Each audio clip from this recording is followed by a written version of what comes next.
परिचय। जड़ों, तनों तथा पत्तियों के गुणों, प्रकारों, रूपांतरणों और कार्यों की हम पहले ही चर्चा कर चुके हैं। अब हम पुष्प क्रम के विषय में पढ़ेंगे।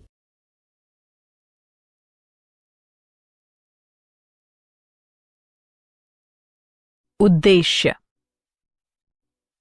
इस पाठ के अंत में आप निम्न करने में सक्षम हो जाएंगे: पुष्प क्रम को परिभाषित करना, पुष्प क्रम के प्रकारों का पता लगाना, असीमाक्षी पुष्प क्रम का अध्ययन करना, ससीमाक्षी पुष्प क्रम का अध्ययन करना, ससीमाक्षी पुष्प क्रम के प्रकारों को समझना, एकाकी ससीमाक्ष का अध्ययन करना, एकल शाखित ससीमाक्ष को समझना,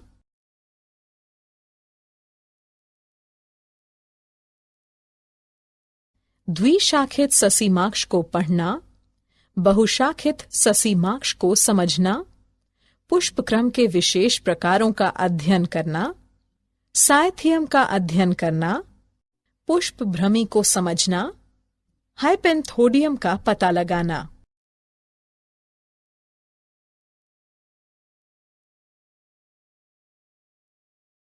पुष्प क्रम।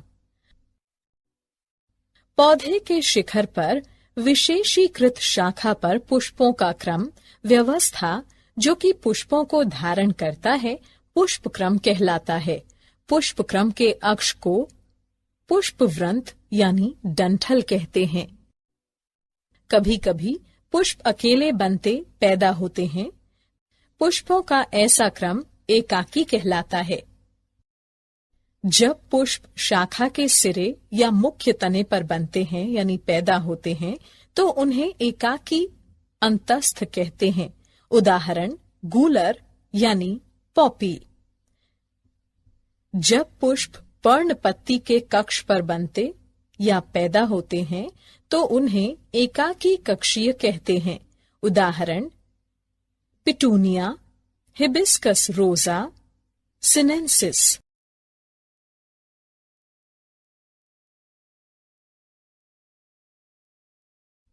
पुष्प क्रम के प्रकार। पुष्प क्रम मुख्यतः 3 प्रकार के होते हैं: असीमाक्षी पुष्प क्रम, ससीमाक्षी पुष्प क्रम, विशेष यानी विशिष्ट प्रकार के पुष्प क्रम।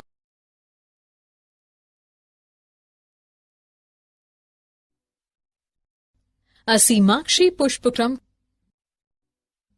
असीमाक्षी पुष्पक्रम के मुख्य अक्ष में लगातार वृद्धि की क्षमता होती है तथा यह पुष्प में जाकर समाप्त नहीं होता है।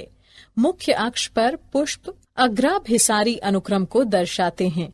पुराने पुष्प आधार की ओर और नए पुष्प शीर्ष की ओर लगे रहते हैं। कभी कभी मुख्य अक्ष छोटा रह जाता है तथा पुष्प गुच्छे समूह बनाते हैं। इस प्रकार की स्थितियों में पुष्प केंद्राभिसारी यानी अभिकेंद्र अनुक्रम को दर्शाते हैं। यहाँ पुराने पुष्प पार्श्व की ओर तथा नए पुष्प केंद्र की ओर लगे रहते हैं।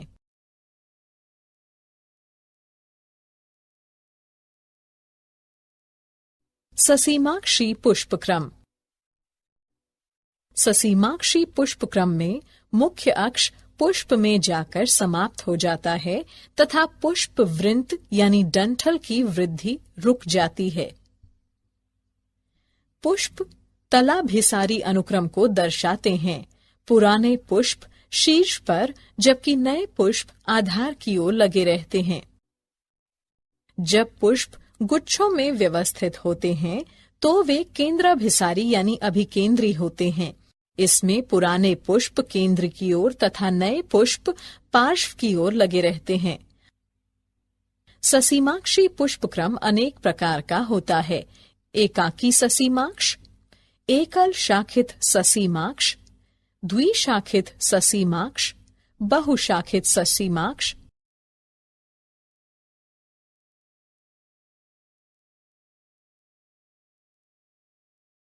एकाकी ससीमाक्ष। यह ससीमाक्षी पुष्पक्रम का सरल प्रकार है जिसमें कि सिर्फ एक ही पुष्प होता है। पुष्प छोटे पुष्पवृंत यानी डंठल पर अंतस्थ या कक्षीय अवस्था या स्थिति में हो सकता है। उदाहरण थेस्पेसिया।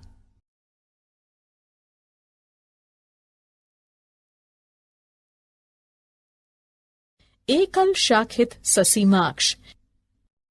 इस प्रकार के पुष्पक्रम में पुष्पवृंत पुष्प में जाकर समाप्त हो जाता है। समान रूप से पुष्पवृंत यानी डंठल की एक शाखा निम्न स्तर पर विकसित होती है तथा पुष्प में जाकर समाप्त हो जाती है। यदि शाखाएं एक तरफ ही उत्पन्न होती हैं, तो इस तरह के पुष्पक्रम को एकल शाखित घुमावदार ससीमाक्ष कहते हैं। उदाहरण हेमेलिया ड्रोसेरा। यदि शाखाएं एकांतरित टेढ़े मेढ़े ढंग में उत्पन्न होती हैं, तो इस तरह के पुष्पक्रम को एकल शाखित यानी कुटिल या कुंडलित ससीमाक्ष कहते हैं। उदाहरण हेलियोट्रोपियम।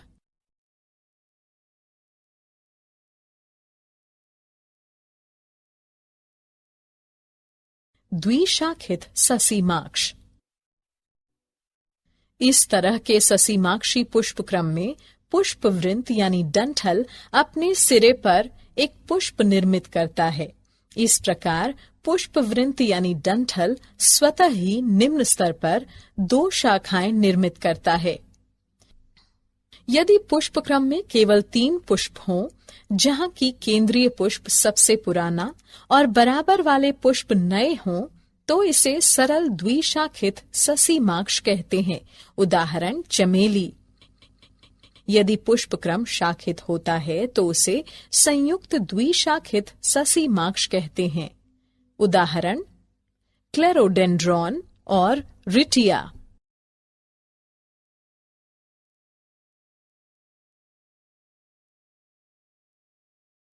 बहुशाखित ससीमाक्ष।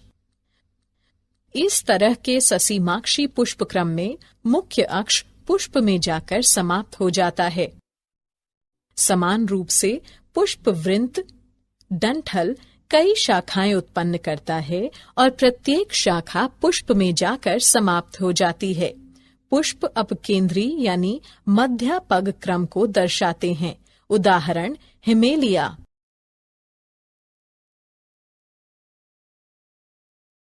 विशेष प्रकार के पुष्पक्रम। कुछ पौधे विशेष प्रकार के पुष्पक्रम को दर्शाते हैं। ये निम्न प्रकार के हैं: साइथियम, पुष्पभ्रमी, हाइपेंथोडियम।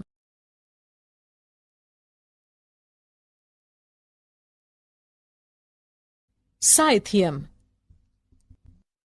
इसमें पुष्पक्रम बहुत कम या छोटा होता है। यह एक कप के आकार का पात्र धानी है जो कि 5 सहपत्रों के संलयन से बना होता है। साधारणतः इस कप की सतह पर एक पीले रंग की मरकंद स्रवित करने वाली ग्रंथि उपस्थित होती है। इस कप के केंद्र से एक एकल मादा पुष्प निकलता है। यह बहुत ही छोटा होता है और एक लंबे तंतु पर उगता है। नर पुष्प बहुत छोटे होते हैं और कुटिल या कुंडलित ढंग से प्रत्येक सहपत्र के कक्ष से इनका निर्माण होता है।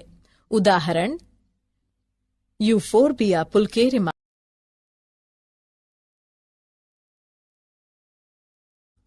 पुष्पभ्रमी। पुष्पभ्रमी एक विशेष प्रकार का पुष्पक्रम है जो कि ल्यूकस में दिखाई देता है।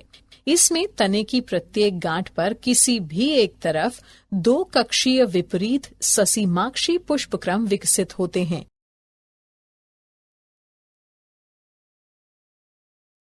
हाइपेंथोडियम। इस तरह के पुष्पक्रम में पात्र यानी धानी एक गुहा युक्त गोलाकार हो जाता है। यह एक छोटे से छिद्र के साथ बाहर की तरफ खुलता है। पात्र यानी धानी की आंतरिक सतह से अनेक छोटे अवृंत पुष्पों का निर्माण होता है।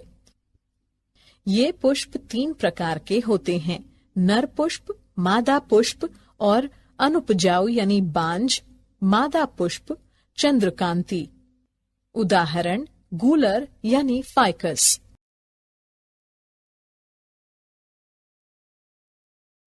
क्या आप जानते हैं? अमोर्फोफिलस भारत का सबसे बड़ा पुष्पक्रम है।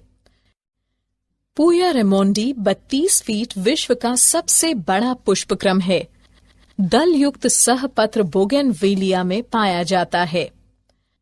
कोएनेंथियम खुला हाइपेंथोडियम होता है।